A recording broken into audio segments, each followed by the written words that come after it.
안녕하십니까. 안근모의 휙서비스입니다. 나락을 향해 곤두박질 치던 뉴욕 증시가 장중에 그야말로 극적으로 살아났습니다. 무엇이 어떻게 증시를 이렇게 돌려 세웠는지 자세히 알아보겠습니다. 대형 기술주들을 주로 모아놓은 지수 나스닥 100 일봉 차트입니다. 아주 긴 아랫꼬리를 단 아주 긴 양봉을 그려냈습니다. 아주 긴 윗꼬리를 달았던 장대 음봉의 연쇄고리를 결국 끊어냈습니다. 밤사이 장중 흐름을 보시겠습니다. 정오를 좀 넘긴 시각 전일비 하락폭이 무려 4.94%에 달합니다. 2020년 9월 이후로는 이 지수가 이렇게 많이 떨어진 때는 없었습니다. 그래서 그게 결국 장중 전환점이 됐습니다. 바닥을 잠시 다진 지수는 방향을 틀어서 가파르게 치고 올라가서 무려 상승 반전까지 이뤄냈습니다. 개인들의 투매, 항복이 반등을 촉발했다는 분석이 나왔습니다. 이 그래프는 JP모건이 공개한 겁니다. 뉴욕 시간 오전 중에 개인 투자자들의 순매매 누적치를 30분 단위로 보여줍니다. 개장한 지 1시간 만에 1조 달러 넘는 매물을 쏟아냈습니다. 정오까지 누적적으로 총 1조 3,600억 달러를 순매도했다고 합니다. 지난 1년 동안의 표준 편차를 무려 3.9배나 벗어난 어마어마한 매도세였다고 합니다. 투매, 체념, 항복 같은 것은 증시 바닥 여부를 진단하는 데 있어서 굉장히 중요한 요소죠. 시장 추세가 과도한지 여부를 아주 손쉽게 측정할 수 있는 지표가 있습니다. RSI, 14거래일 상대강도 지수입니다.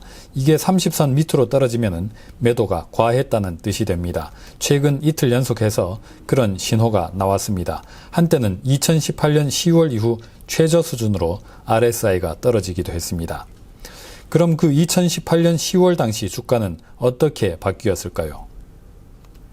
아쉽게도 좋은 흐름이 나타나지는 않았습니다. 2018년 10월 11일 나스닥 100 지수의 RSI는 21.93까지 떨어졌습니다. 이후에 잠시 반등이 있긴 했습니다. 그러나 그 뒤로 석 달 동안 지수는 15% 넘게 하락했습니다.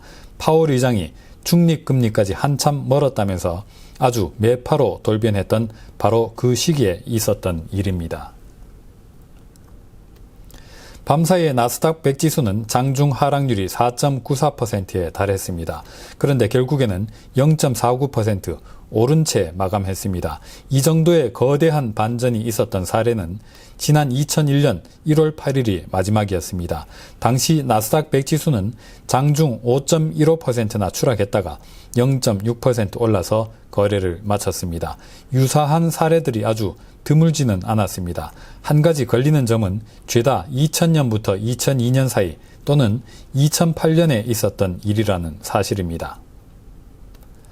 밤사이에 있었던 것과 같은 아주 거대한 반전이 이루어진 사례는 차트로 보면은 여기 그리고 이 지점이었습니다. 그런 대반전이 있고 나서 시장의 추세가 크게 좋아지진 않았던 것이죠.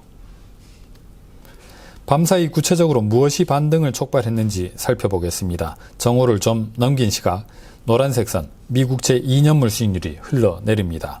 흰색 선 나스닥 100 지수가 바닥을 다지면서 고개를 듭니다. 오후 1시를 좀 넘겨서 2년물 금리가 곤두박질 칩니다. 2년물 국채 입찰에서 수요가 제법 많았다는 발표가 나온 직후입니다. 나스닥 100 지수가 반등의 가속도를 붙입니다.